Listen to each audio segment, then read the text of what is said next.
കുണ്ടറയിൽ ഇഞ്ചോടിഞ്ച് മത്സരമാണ് നടക്കാൻ പോകുന്നത്. റോബിൻ രാധാകൃഷ്ണൻ ഏത് മുന്നണിയുടെ വോട്ടാണ് കൂടുതൽ പിടിക്കുന്നത് എന്നതനുസരിച്ചിരിക്കും റിസൾട്ട്. നമുക്ക് നോക്കാം. 140 മണ്ഡലങ്ങളിലെയും കഴിഞ്ഞ 3 തിരഞ്ഞെടുപ്പ് നടക്കുക.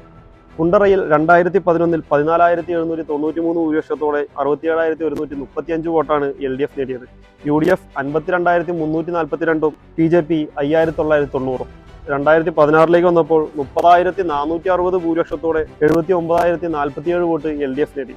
UDF 48,587, BJP 20,257.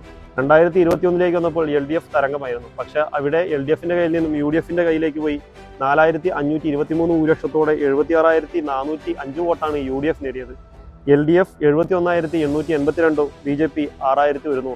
ഇക്കുറിയുടെ LDFന് വേണ്ടി SL സജികുമാറും UDFന് PC വിഷ്ണുനാഥും BJPക്ക് റോബിൻ രാധാകൃഷ്ണനുമാണ് മത്സരിക്കുന്നത്. LDF തിരിച്ചുപിടിക്കാൻ സാധ്യതയുണ്ട്. മറ്റു മണ്ഡലങ്ങളിലെ വിശേഷങ്ങൾക്ക് ഫോളോ ചെയ്തേക്കും.